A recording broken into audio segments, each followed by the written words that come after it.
चलिए समझेंगे क्वेश्चन है। कह रहा है कि एक पिक्चर है 15 सेंटीमीटर बाई 2.5 सेंटीमीटर का। एक पिक्चर है इतना, मालूम है 15 सेंटीमीटर और इधर मालूम है 2.5 सेंटीमीटर। ये इसका डायमेंशन दिया हुआ है और कह रहा है कि 2.5 सेंटीमीटर ब्रॉड यानी कि चौड़ा एक फ्रेम चाहिए जिससे इसको कवर करना है। तो अब सबसे पहले बात होगा कि फ्रेम पिक्चर के बाहर लगाएं कि पिक्चर के अंदर। तो फ्रेम लगेगा पिक्चर के बाहर, क्योंकि अगर आप सोच रहे हैं कि अंदर लगाएंगे तो पिक्चर कट जाएगा। कि मान लीजिए पिक्चर में किसी का हाथी या शेर या कोई भी है। अब यहाँ तक वैसे बना हुआ है, यहाँ तक ऐसे कुछ पिक्चर है। यहाँ शेर बैठा हुआ है, यहाँ उसका पूंछ हुआ, फ्रेम यहाँ शीशे बना दिए। तब तो इधर उसका पूंछ कट गया, इधर मुंह कट गया, तो पिक्चर तब कोई काम का बचा नहीं।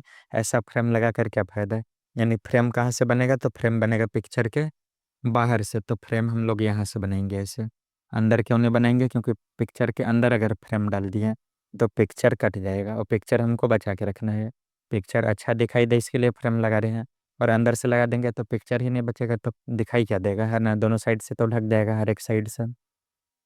अब इसमें कह रहा है कि हम जो यहाँ फ्रेम लगाए हैं ये 2.5 सेंटीमीटर हर जगह चौड़ा है। इधर भी 2.5 सेंटीमीटर, इधर भी 2.5 सेंटीमीटर, इतना चौड़ा है। तो अंदर वाला का नाम आप दे दीजिए ABCD, पिक्चर का नाम। और फ्रेम के बाद जो बनकर तैयार हुआ पूरा बड़ा रेक्टेंगल, उसका नाम क्या रख दिया, PQRS। हमसे कह रहा है फ्रेम का एरिया, यानी कि ये वाला एरिया पता लगाना है कि ये कितना आएगा, साइड साइड वाला, है ना।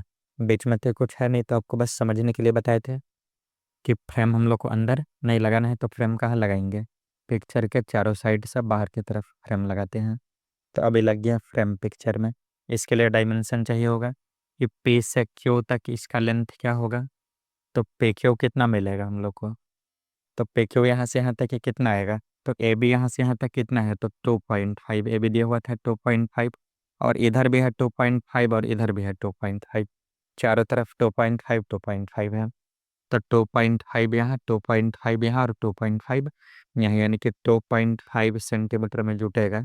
2.5 इधर और 2.5 इधर, यानी कि डबल करेंगे। डबल क्यों करते हैं, क्योंकि दोनों साइड ऐड हो रहा है उतना। तो 2 × 2.5 सेंटीमीटर, तो मिलेगा 2.5 सेंटीमीटर प्लस 5 सेंटीमीटर, यानी 7.5 सेंटीमीटर PQ। एक उसी तरह से हम लोग QR निकाल लेंगे कि यहाँ से यहाँ तक ये कितना आएगा। तो जब QR निकालेंगे तो ये वाला तो आपको मालूम है 15 सेंटीमीटर, 15 सेंटीमीटर। 2.5 इधर और 2.5 उधर, दोनों साइड जोड़ेंगे 2.5 और 2.5। तो QR यहाँ से कितना मिलेगा, तो QR मिल रहा है 15 सेंटीमीटर प्लस 2 × 2.5। 2 से गुना क्यों हो रहा है, यहाँ यहाँ गुना क्यों हो रहा है, क्योंकि दोनों साइड जोड़ रहे हैं हम। तो 2.5 2 टाइम्स ऐड करना है, 2 बार 2.5 जोड़ना है। तो उसके लिए 2 से गुना करिए। इसे 10 10 2 बार जोड़ना है ना, तो 20 आएगा। तो इसलिए हम कर दिए 10 × 2, किससे दे आ गया 20। मल्टीप्लाई हम लोग वहाँ करते हैं जहाँ बार बार ऐड हो रहे हैं, तो रिपीटिशन एडिशन से बचने के लिए मल्टीप्लिकेशन करते हैं। कि बार बार ऐड कर रहे हैं, इससे बढ़िया उतना ही से क्या करते हैं, मल्टीप्लाई। क्वांटिटी सम होगा तभी हो पाता है। तो यहाँ से मिल गया 15 सेंटीमीटर प्लस 5 सेंटीमीटर, यानी कि 20 सेंटीमीटर। अच्छा, अब हम लोग इसको निकाले क्यों है, पहले ये समझना है कि डायमेंशन तो हम अलग अलग निकालने हैं। कि ए बी मालूम है, BC मालूम है, PQ मालूम है, QR मालूम है। क्यों, तो ये पूरा बड़ा वाला एरिया, यानी कि PQRS का एरिया में से हम ये वाला एरिया हटा देंगे तो किनारे किनारे वाला बच जाएगा। और हमसे वही पूछ रहा है कि खर्च पता लगाना है फ्रेम का 1.5 पर स्क्वायर सेंटीमीटर के हिसाब से। तो पहले तो मैं पता लगा लेंगे कि हम जो फ्रेम बना रहे हैं इसका एरिया कितना सेंटीमीटर स्क्वायर है। और जितना सेंटीमीटर स्क्वायर एरिया आएगा उसमें मल्टीप्लाई कर देंगे 1.50, है ना। इतना रुपीज का कॉस्ट आ जाएगा, खर्च आ जाएगा। एरिया कैसे निकालेंगे, तो इस टाइप का कभी भी निकालना होगा, किनारे किनारे का एरिया पता लगाना है। तो ये पूरा एरिया में से ये वाला को माइनस कर देंगे तो किनारे किनारे बच जाएगा। मतलब ये समझ लो कि आपके पास एक पेपर है इस साइज का, और उसके अंदर एक ऐसा बना के और उसको काट के निकाल दिए, तो किनारे किनारे बचेगा ना सिर्फ। तो इसी का एरिया पता लगाना है हमको। तो हम यहाँ लिख पाएंगे सीधा कि एरिया ऑफ फ्रेम क्या मिलेगा। तो फ्रेम का एरिया मिलेगा आपको area of PQRS, area of PQRS minus area of ABCD। PQRS के एरिया में से ABCD के एरिया को घटा लेंगे।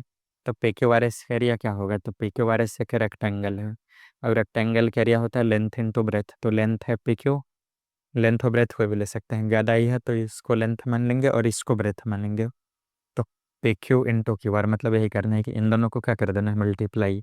तो PQ का कितना है डायमेंशन, PQ निकाले हुए हैं 7.5, तो 7.5 सेंटीमीटर इंटू क्यू आर कितना मालूम है 20 सेंटीमीटर। मल्टीप्लाई करना बहुत आसान है। 7.5 है, यहाँ से डेसिमल हटा दिए, कितना आ गया 10। 0 से 0 कैंसल, 2 से 75, तो 150 सेंटीमीटर स्क्वायर। और अब हम लोग एरिया निकाल लेंगे अंदर वाले का, ए बी सी डी का, क्योंकि पी क्यू आर एस में से ही ए बी सी डी घटाएंगे तब किनारे किनारे वाला बचेगा। तो area of A B C D, अच्छा पी क्यू आर एस तो है निकल गया है, ए बी सी डी का एरिया कितना है? तो A B into B C, A B और बी सी मालूम है कि ए बी है 2.5, क्वेश्चन में दिया हुआ है 2.5 और 15 का, तो 2.5 सेंटीमीटर इंटू 15 सेंटीमीटर। हम बोले थे आपको कि अगर आपको टेबल याद है तो मल्टीप्लाई करना आसान होगा। 15 से 5 टाइम्स 75, कैरी 7, 15 से 2 टाइम्स 30 और 7 37, इतना रहे।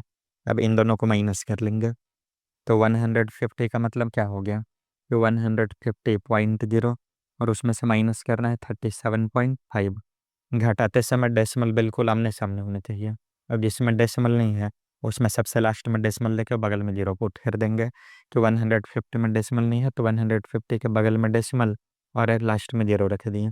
और अब सब्ट्रैक्ट या ऐड करते समय डेसिमल सामने रहना चाहिए, तो सामने आ गया 10 माइनस 5 5, कैरी लिए थे तो 9 माइनस 7 2, बच गया 4 माइनस 3 तो 1, यानी कि कितना बच रहा है तो 112.5 सेंटीमीटर स्क्वायर। और अब कह रहा है कि अब खर्च पता लगाना है 1.50 पर सेंटीमीटर स्क्वायर के हिसाब से, तो कॉस्ट क्या आएगा? कॉस्ट मतलब खर्च। तो इतना सेंटीमीटर स्क्वायर टोटल एरिया है फ्रेम का, और 1 सेंटीमीटर स्क्वायर में खर्च हो रहा है 1 रुपया 50 पैसा। 1.5 रुपये का मतलब 1 रुपया 50 पैसा, और उसको इतना से मल्टीप्लाई कर देंगे, ये आ गया 112.5 इंटू 1.50, इतना रुपीज का कॉस्ट आएगा। डेसिमल हटेगा 10, डेसिमल हटेगा 100, 0 0 कैंसिल, 5 से 2 टाइम्स, 5 से 3 टाइम्स, 5 से 2 टाइम्स, और 5 से 2 टाइम्स 10, बचा 12, 2 टाइम्स 10, 5 टाइम्स 25, तो ये हो गया कितना 675/4।